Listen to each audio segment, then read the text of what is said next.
म केपीमा कुनै स्वार्थ देख्दिन होला। उहाँका अगाडि पछाडि लागेका सल्लाहकारहरू, उहाँलाई सल्लाह दिने मान्छेहरूका आफ्ना स्वार्थका कारणले अब केपी ओलीको बारेमा सोध्छु। अब केपी ओलीलाई के चाहिएको छ? न केपी ओलीका घर परिवार, छोराछोरी, जान बच्चा आदि इत्यादि कोही छन्। केपी ओली बसेको नपुजेल, जति वर्ष बस्नुभयो त्यो नपुजेल। म पनि 6-7 महिना बसेर आएको मान्छे हुँ। उहाँले बेहोरेको गोलघरभित्रको पीडा, त्यो गोलभित्रका कहानी मैले पनि हेरेर आएँ। आज आएर 2-2 चोटि किडनी फेर्नु भएको छ। यही मुलुकका सामान्य नागरिकहरू, महिला दिदीबहिनीहरूले किडनी दिएर आज दोस्रो चोटि पनि उहाँ किडनी फेरेर चाहिँ यो अवस्थामा आउनु भएको छ भनेर चाहिँ अब उहाँ राजनेता, यो मुलुकको तारणहार, यो मुलुकलाई समग्रतामा उठाउने मान्छे नभएर उहाँले अब पैसा कमाउनु होला जस्तो मलाई लाग्दैन। पैसा कमाउन त यही संविधान र यही संसदीय व्यवस्था जुन छ नि त्यसैले बाध्य बनाउँछ। सांसदहरूलाई हातमा लिएन भने प्रधानमन्त्री टिकिरहन सकिँदैन। सांसदहरूलाई हातमा लिन घुस नफिकिन पैसा नदिकन हुँदैन। अनि के गर्नु? केपी ओलीलाई त पैसा चाहिँदैन, तर सत्तामा टिकिरहन सबैका मुखमा बुझो हाल्नलाई पनि पैसा कमाउनु पर्छ। यो यस्तो स्थिति। सांसदहरूले करोडौं खर्च नगरिकन चुनाव जित्न सक्दैनन्। म त अझ के भन्छु भने यी काम नभएका, बुद्धि नभएका, विवेक नभएका, लाज नभएका मान्छेहरू प्रदेश सरकारमा स्थापित छन्।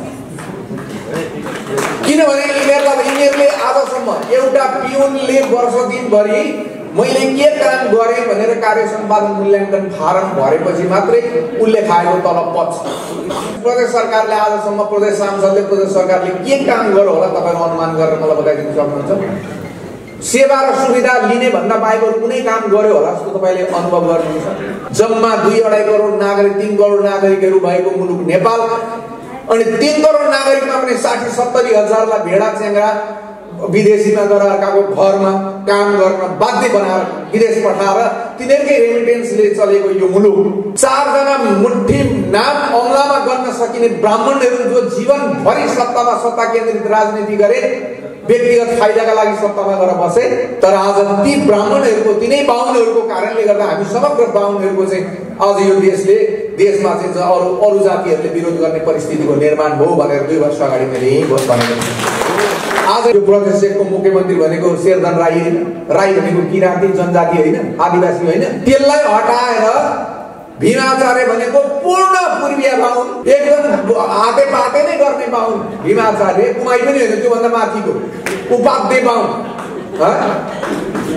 उसलाई ल्याएर स्थापना गर्न यिनै प्रचण्डले आज चाहिँ अविश्वासको प्रस्ताव सिर्जना गरेर त्यो संसदीय दलको नेताबाट हटाएको अवस्था छ। के को यिनीहरू जातीय कुराहरूमा, जातीय विभेदका विरुद्धमा लडेका हुन्। यिनीहरूले त विभाजनको यस्तो खाडो सिर्जना गर्ने यो मुलुकमा तपाईको आवाज हाम्रो आवाज, समग्रमा नागरिक आवाज, देशको प्रतिबिम्ब। म केपीमा कुनै स्वार्थ देख्दिन होला। उहाँका अगाडि पछाडि लागेका सल्लाहकारहरू, उहाँलाई सल्लाह दिने मान्छेहरूका आफ्ना स्वार्थका कारणले अब मान्छे आफैमा सम्पूर्ण पूर्ण त हुँदैन। केपी ओली पनि पूर्ण हुनुहुन्न होला, तर म आँखा चिम्लेर म 1-1.5 घण्टासम्म निष्ठापूर्वक तप गर्ने प्रयत्न गरेर केपी ओलीको बारेमा सोध्छु। अब केपी ओलीलाई के चाहिएको छ? न केपी ओलीका घर परिवार, छोराछोरी, जान बच्चा आदि इत्यादि कोही छन्। केपी ओली बसेको नपुजेल, जति वर्ष बस्नुभयो त्यो नपुजेल। म पनि 6-7 महिना बसेर आएको मान्छे हुँ। उहाँले बेहोरेको गोलघरभित्रको पीडा, त्यो गोलभित्रका कहानी मैले पनि हेरेर आएँ। हिजोका युवा अवस्थामा उहाँले गरेको त्याग, निष्ठा आदि इत्यादि त्यो त्यहाँ देख्न पाइन्छ। आज आएर 2-2 चोटि किडनी फेर्नु भएको छ।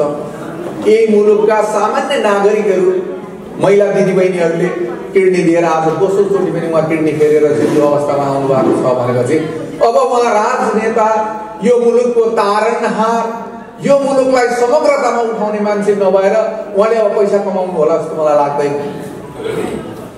पैसा कमाउन त यही संविधान र यही संसदीय व्यवस्था जुन छ नि त्यसैले बाध्य बनाउँछ।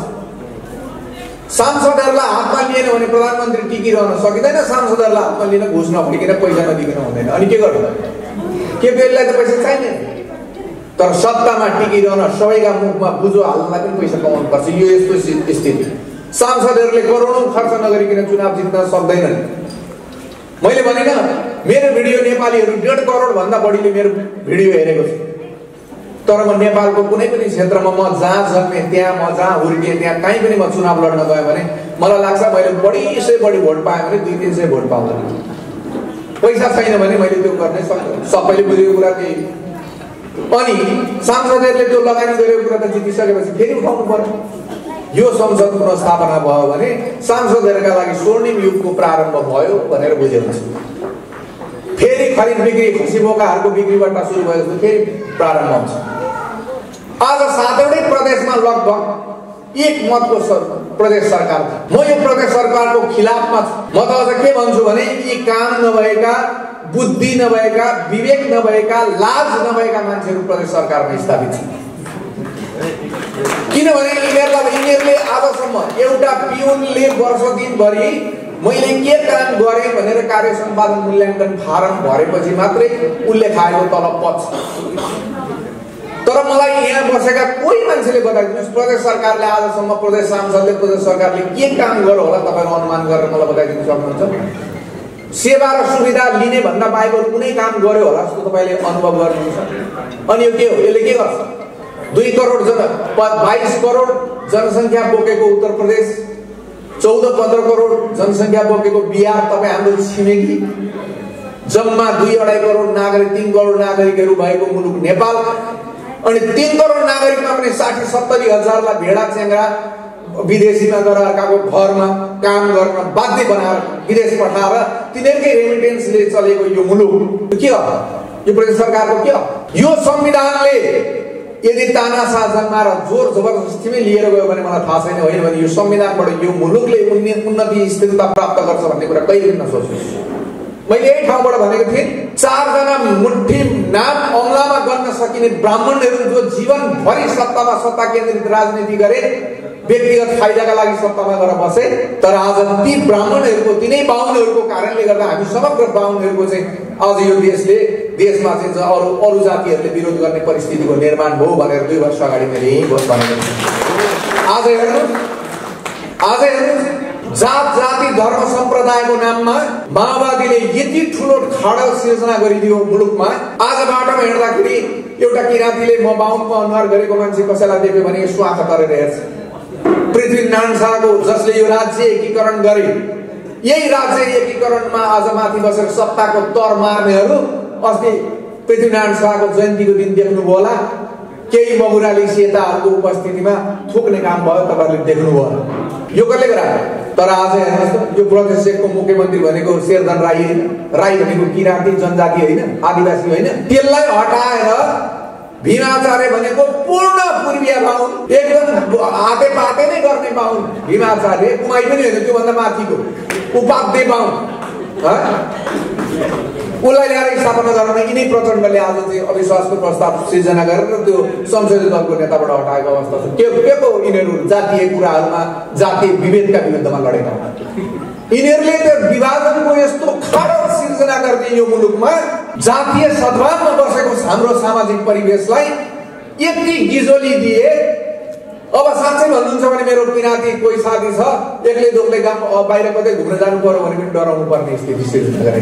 यिनीहरूको दिमागभित्र त्यो चिज हालिदिए।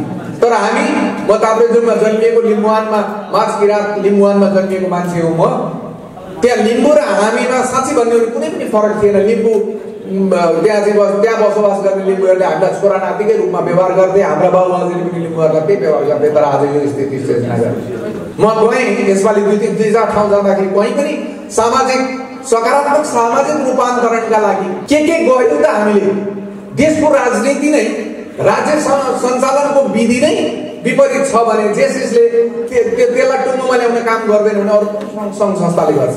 तपाईँहरूले जति पनि अहिले जनप्रतिनिधिहरूलाई बोलाएर यहाँ माला लगाइदिनु भयो, सबैलाई कसैलाई मानार्थ सदस्य दिनुभएको छ, कसैलाई के, तर जेसिसको सदस्य त कोही पनि देखियो। यो जेसिसको सदस्यले त्यो जनप्रतिनिधि भएर यो मुलुकका लागि काम गर्ने वातावरण बन्न सक्दैन। त्यही बुझिने हो त अरू जेसिसको काम चाहिँ। हामीलाई कति आज म त्यो देख्न पाएको भए मेयर जीवनजी जेसिसको सदस्य, त्यस पछाडि उपमेयर जेसिसको सदस्य, अध्यक्षहरू जेसिस, त्यो किन हुन सक्दैन? समाज रूपान्तरण त तपाईँको राज्य व्यवस्था, राज्य संयन्त्रलाई परिवर्तन गरेर हुने हो नि। अन्याय सहने अन्याय गर्ने दुईटै बराबरी अपराधी हो। यो मुलुकले यत्रो चिज बेहोरेर आज फेरि सडकमा आन्दोलन प्रचण्डले आह्वान गर्यो भने पनि त्यतिकै मान्छे कुदेको छ, dude dude dude dude dude गरेर कुदेको छ, काम धन्दा केही छैन। देशको उन्नति गर्ने हो भने कार्यकर्तालाई तिमी हाम्रो पार्टीको बोझ हुनु हुँदैन, तिमीले गरी खाएर आफैले आफ्नै मेहनतले गरी खानुपर्छ, आफ्नै मेहनतले परिवार पाल्नुपर्छ। त्यसैका लागि डकैती गरेर भए पनि ले, चोरेर भए पनि ले, लुटेर भए पनि ले, गुन्डागर्दी गरेर भए पनि ले, तर चन्दा वसुल गरेर आदि तलै जा आदि दे, यसरी पार्टी चल्छ। दलहरूको काम त्यही हो। अनि कोही बोल्दैन, जेसी झनै बोल्दैन। श्रीमान गम्भीरका ठाउँमा सयौं थुङ्गा फुल्का अनि त्यही भयो। हिजो श्रीमान गाउँथ्यो, आज त्यसको विरोध त्यति बेला जेसीले गरेन। श्रीमान गम्भीर गाए, त्यो रूपान्तरित भयो। आज सयौं थुङ्गा फुल्का हामी त्यो गाउँछ, आस्था गर्छ, तर त्यस अनुरूपको आचरण नै छैन, क्रियाकलापै छैन। आजको दिन तपाईँहरूले यो कार्यक्रम गर्दाखेरि यहाँ समाजका माननीय सभासद सबलाई लिएर आएर तपाईँले के काम गर्नु? मान्छे उपस्थित भएको छैन, नाम भनिदियो भरे उसले थाहा पाउँदा पनि नाम त तपाईँको बोलाए नआए पनि हामीले नाम बोलाइदियो खुसी पार्न। चाकडी होइन। यहाँ अहिले कतिजनाको नाम लिनुभयो तपाईँले? माननीय फलानु, माननीय फलानु, माननीय कोही मान्दैन। एउटा फेसबुकको सदस्य भएको नाताले जीवनजी यहाँ आएर बसिदिनु हो, तर पनि उहाँलाई यो कार्यक्रम देखेर म 100 दावाका साथ भन्न सक्छु खुसी हुनुहुन्न। होस् न, त्यस्तै कार्यक्रम हो। निर्वाचित गएको अध्यक्षले पनि त्यही कुरा गरोस्। तपाईँका घर परिवारका मान्छे मरेनन् होला, तपाईँका घर परिवारका मान्छेले त्यो द्वन्द्वबाट पीडित हुनु परेन होला, तर हजारौंको संख्यामा मान्छेहरू मारिए, सिउँदो पुछिए। आज एउटा युवा छोरा मारिएको कारणले नन्द प्रसाद मरे, अनसनमै मरे। आज गङ्गामाया मर्ने स्थितिमा पुगेकी छन्। जेसी बोल्छ किनभने तपाईँहरूका घर परिवारभित्र यो परेन। सकेको चन्दा दिनुभयो, तँलाई सिधै दिन्छु मार्सेले, तैँले त हामीले पनि खट्नी गरेर कमाएको माइला अलिअलि त दिनुपर्छ भने दिनुभयो। त्यसैले तपाईँहरूलाई परेन। यो मुलुकले मेरो 22-23 वर्षको प्रहरी निरीक्षक भाइ चितवनमा बम हानेर बाँधिदिए। जीवनमा दोस्रो, पढाइमा दोस्रो कहिले नभएको मेरो भाइ, हाम्रो परिवारको कान्छो प्रहरी निरीक्षकमा 2-3-4 वर्ष मात्रै भएको थियो जागिर खान। आज म सोध्न चाहन्छु, त्यो मेरो भाइलाई मारेर यो मुलुकले के प्राप्त गरौँ? मेरा काका काकीले त्यो छोरो त्यस्तो अवस्थामा छोरोलाई लिएर आएर त्यो लास जलाउँदाखेरिको जुन पीडा अनुभव गर्नुभयो, त्यसबाट उपलब्धि के हो? के उपलब्धि हो? कहिले मैले अघि पनि भने, कहिले संविधान बनाउने नाममा, कहिले प्रजातन्त्र स्थापना गर्ने नाममा, कहिले लोकतन्त्र स्थापना गर्ने नाममा। यही अहिले सडकमा निक्लिएको नागरिक समाज हिजो राजाको शासन सत्ता ढलाउनलाई सडकमा उत्पात गर्यो। डलरको खुब चलखेल भयो, खुब विदेशबाट डलर आयो गरियो। तर मुलुकमा सरकार बनिसकेपछि देवेन्द्र राज पाण्डेहरू कुन्दुलोमा पसे, कसैले पनि देखेन। एउटा गेरुवा छ जो डलरमा चल्छ, विभिन्न मानव अधिकारका नाममा डलर ल्याउँछ, अनि यही समाजलाई यहीँको शासन सत्तालाई चुनौती दिन मात्रै निक्लिन्छ। अरू उनीहरूले त्यति गरेर स्थापित गरिसकेपछि त्यो गेरुवा एकै दिन बोलेको पनि देखिएन, कहिले बोलेन। हामीले सोचे जस्तो समाजको, हामीले सोचे जस्तो शासन सत्ताको, हामीले सोचे जस्तो देशको उन्नतिको, देशको प्रगतिको खोइ के हो? हामी फेरि सडकमा निक्लिनु पर्यो भनेर तपाईँहरूले बोलेको सुन्नुभयो? तर आज हेर्नुहोस्, संविधान सङ्कटमा पर्यो अरे। यो महान संविधान थियो अरे। यो संविधानमा लेखिँदै नलेखिएको कुरा केपी ओलीले गरे अरे। त्यसैले गर्दाखेरि यसलाई ट्र्याकमा ल्याउनको लागि अब आन्दोलनको विकल्प छैन अरे। अनि राजाले पुनर्स्थापना गरेको संसद, गिरिजा प्रसाद कोइरालाले शपथ ग्रहण, राजाबाट गरेको शपथ ग्रहण, त्यही टिकेट सांसदहरूले चाहिँ गणतन्त्रको घोषणा गर्दा चाहिँ त्यो चाहिँ कुन वैधानिक मान्यता, कुन चाहिँ मान्यतापूर्ण थियो त्यो? आज राजावादीहरूको सडकमा जुलुस निक्लिन्छ, तपाईँहरूले देख्नुभएको होला, निकै ठुलो भिड देखिन्छ। मसँग एउटा सम्झौता थियो, त्यो सम्झौता भन्दा विपरीत काम भयो भनेर राजाले बोले। मलाई बताइदिनुहोस्, यदि यो देशमा गणतन्त्र चाहिन्थ्यो, यदि यो देशमा धर्मनिरपेक्षता चाहिन्थ्यो, यदि यो देशमा संघीयता चाहिन्थ्यो भने सार्वभौम जनताहरूको जनमत संग्रहबाट किन ल्याइएन? तपाईको एकचोटि संविधान सभा असफल भइसकेपछि पुनः फेरि जोडजाड गरेर तपाईँका चाहिँ निर्वाचित भएर गएका मान्छेहरूले हठात न गणतन्त्र संविधान सभा बनेपछि हटेको हो र गिरिजालाई शपथ ग्रहण खुवाएको केही समय पछाडि नै तपाईको गणतन्त्रको घोषणा गरेको थियो। त्यही राजाले शपथ खुवाएको सम्झौताले गरेको। राजाले बोल्न पाउँदैन? राजा यो देशको नागरिक है। ठुल्ठुला कुरा थियो त। स्विट्जरल्यान्डमा अरबौं खरबौं रुपियाँ राखेको छ। राजा वीरेन्द्रलाई मार्ने काम ज्ञानेन्द्र खोइ त अहिलेसम्म पक्रेर लगेर जेल हालेको त हामी जनता कोही कसैले बोल्दै पाउँदैन थियो। पाउँथ्यो? देशले सोचे अनुरूपको प्रगतिको मार्ग मात्रै सुरु गरिदिएको थियो भने पनि जनताहरुमा आशाका साना साना कुराहरु मात्रै पनि यो सरकारले गर्न सक्छ भन्ने देखिएको भए पनि आज राजावादीहरुको जुलुस त्यसरी निक्लिन सक्दैन। तर यति वाक्क दिक्क व्याक्क के दिन यत्रो भोट दिएको हैन सूर्य चिन्हमा, यत्रो गरेर कम्युनिस्टहरुलाई पुर्याएको हैन। तर मैले तपाईहरुलाई 2 वर्ष अगाडि भनेको थिएँ नि, प्रचण्ड प्रयोग गर्दैछ। प्रचण्ड यदि हतियार नबिसाएका भए उनको 15-20 दिन 25 दिन भित्र निकै ठुलो सैनिक आक्रमणमा मर्न पनि सक्थे। उनले हार्ने निश्चित देखिसकेपछि त्यो शान्तिको चाहिँ बाटो रोक्छु भनेर आएका मात्रै हुन्। अहिले पनि रणनीतिक हिसाबले षड्यन्त्रपूर्ण क्रियाकलापमै प्रचण्ड क्रियाशील छन्। तपाईहरुले हेर्दै जानुहोला। कहिले कांग्रेससँग स्थानीय चुनावमा कांग्रेससँग, त्यसको मतलब आफूले गरेका अपराधहरू अहिले देशमा देखा परेका सबै दलहरुका टाउकामा भिराए। यदि म त्यस्तो थिएँ भने किन मसँग सहमति एक्लै के रे जोइन्ट भएर चुनाव लडेको त? मलाई त मान्यता प्रदान गरिसके यिनीहरूले भन्ने काम देखाउनका लागि पनि उनले त्यो काम गरिरहेको भने। लेखराज भट्टले अस्ति भन्नुभयो प्रचण्डलाई दोस्रो संविधान सभाको चुनाव जिताउँदाखेरि बत्ती निभाएर बक्सा साटेर हामीले जिताएर लिएर आएको भन्नु। मन्त्री जस्तो मान्छेले त्यति भनिसकेपछि त्यो संविधान सभा कुन खालको रहेछ त सबैले अनुमान गरियो। अनि धाँधली गरेर बक्सा साटेर अनि खण्ड गरेर लिएर आएको संविधानलाई यो देशका नागरिकले मान्नुपर्छ भन्ने जरुरी छ। त्यसैले म यो देशमा एउटा इमानदार तानाशाहको उदय होस्, यिनीहरूका अराजकताहरू, यिनीहरूका अस्थिरताका लागि यिनीहरूले गर्ने सबै क्रियाकलापहरूलाई एकपटक पुनः विराम दिनका लागि यिनीहरू सबै जेलका काल कोठरीभित्र बन्द हुनुपर्छ भन्ने म जेसीजरलाई आह्वानका साथ अगाडि बढ्न दिएँ। हामी दास हौं। ढुङ्गे युग र दास युगको त रूपान्तरको धेरै पछाडि पुगिसक्यो, धेरै अगाडि गइछ। आज 7 सालदेखि यहाँसम्म आइपुग्दाखेरि मेची नदीमा कति पानी भयो। तर जहिले नेपालीहरूको नियति यही हो, कहिले प्रचण्डका नाममा, कहिले माधव नेपालका नाममा, कहिले केपी देशका नाममा, कहिले उनी युवाहरू। हामी देशप्रति इमानदार छौं। व्यक्तिगत रूपमा कुनै पनि नेताको पछाडि लागेर हामी हिँड्दैनौं। र अबका दिनहरू भनेको तपाईहरु सत्मार्ग र सही बाटो निर्धारण गरेर अगाडि बढ्न सक्नुहुन्न भने के पढाइमा डिग्री त्यसैमा समाप्त गरिदिने? जेसीस अभियानमा हामी के हो अभियान? कुन अभियान? के गर्नु हो अभियानमा? आन्दोलन, जेसीस आन्दोलन, के हो आन्दोलन? आजसम्म देखाउनु पर्यो। अब मान्नुहोस् सदस्यहरूले, समाजले मान्नुहोस्, अभिभावकहरूले मान्नुहोस् जेसीसँग हिसाब किताब। तिमी यो पदमा निर्वाचित भएर वर्ष दिनभरिमा तिमीले यो समाजलाई रूपान्तरण गर्न के काम गर्यौ? सोध्नुभयो तपाईहरुले? सब ताली पड्काउनुहुन्छ। मालालाई चाहिँ यिनीहरूले विरोध गर्छन् भनेर पहिले माला लिएर आएर ट्र्याक्टर माला लगाएन अभिभावकहरूले मर्ख सोध्नु पर्दैन?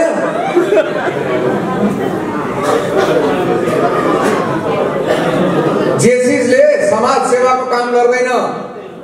जेसीस समाजसेवी संस्था पनि होइन। जेसीसले नेतृत्व गर्छ। कोभिडको हामीले यो के भन्छ सेनिटाइजर बाँड्यौं। कोभिडको सेनिटाइजर नगरपालिकाले बाँड्छ, सरकारले बाँड्छ। नगरपालिकालाई, सरकारलाई जनताहरू कोभिडबाट आक्रान्त छन्, यिनीहरूको लागि यो यो यो यो यो काम तिमीले गर्दैनौ भने तिमीलाई ठिकाना लगाइदिन्छु भनेर जेसीले त नेतृत्व गर्ने। जाने नगरपालिकामा मेयरज्यू यदि यो काम भएन भने हेर्नुहोस् विरोध सभा निक्लिन्छ।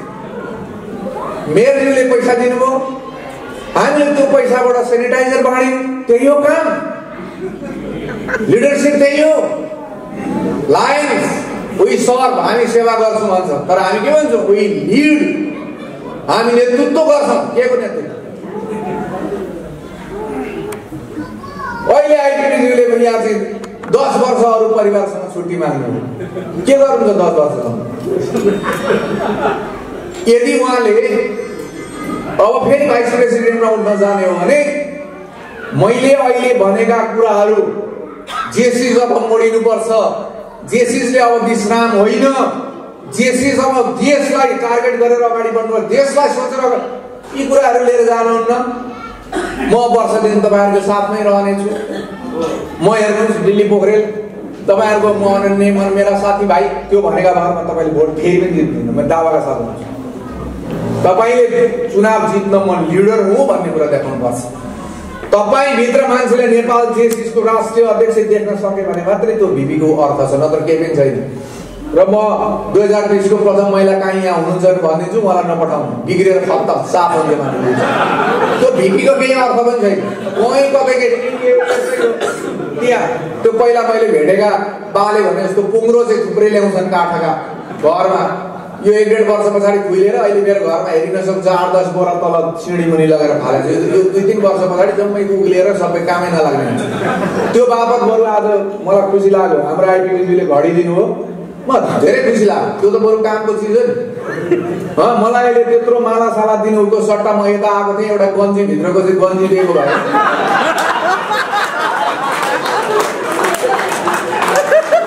भाइहरूले गन्जी दिए भनेर म आउँदा त्यो फेर्थेँ नि, ल्याउँथेँ नि, त्यो 2-4 दिन त काम लाग्थ्यो नि। त्यत्रो महँगो माला। अब यो पशुपतिनाथ, म पशुपतिनाथ भएकै ठाउँमा, साँच्चैका पशुपतिनाथ भएका ठाउँमा बसेको मान्छे, यो मैले घरमा पुऱ्याउँदै फुटिसक्छु। यो मैले यतै उनी काहीँ छोड्नुपर्छ। यति प्रेमले दिएको चिज छ, अब मैले छोडौँ कसरी छोडौँ, लैजाउँ कसरी लैजाउँ, यो मलाई कति गाह्रो हुन्छ भने त्यो ठिक गर्नुको घडी एकदम राम्रो काम, यही काम गर्नु। माला लगाउने मान्छेहरूले पनि सोच्नु पर्यो, यो माला लगाउने काम मैले के गरेँ वर्ष दिनभरि र मलाई लगाइदियो होला माला।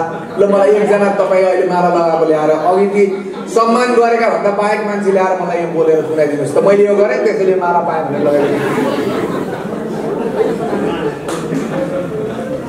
लगाइदिएँ त्यो पनि कुनै अर्थ छ? सुरुवात त आफूबाट, परिवर्तन त आफूबाट सुरु गर्नु पर्यो नि। परिवर्तन मबाट हुनु पर्यो नि, मैले गर्ने हो नि। भद्रपुरले पर्यो आज राम्रा राम्रा काम पनि गरिरहेको छ, सबैमा नराम्रो भन्दै आज क्यान्सर पीडितहरूलाई सहयोग गर्यो। त्यसै गरी अर्को त्यो के खेल सेलमा चाहिँ यो सामाजिक क्रियाकलापमा चाहिँ सक्रिय भएका युवाहरूलाई सम्मान गर्यो। त्यस्ता राम्रा कामहरू, ती राम्रा काम। त्यसैले मेरो अनुरोध छ तपाईँहरूलाई, मलाई त आज अन्त बोलाउँदैन नि त, यही भद्रपुरले चाहिँ खोइ किन बोलाएको छ, मलाई त गाली गर्छ भने कसैले पनि गर्दैन। सुरुङाले 3-4 वर्ष अगाडि बोलाएको थियो, आइ ट्र्याक्टरमा माला हालेर लिएर आएको, ट्र्याक्टरमा। कहाँबाट ल्याएको भने सिलगढीबाट, भारी पैसा तिरेर 7 पोतो खायो। त्यहाँनिर सुरुङाले हाम्रो इन्स्टलेसन छ भनेर जानकारी पनि दिएर, र मलाई विश्वास छ भद्रपुरले बोलाउनु।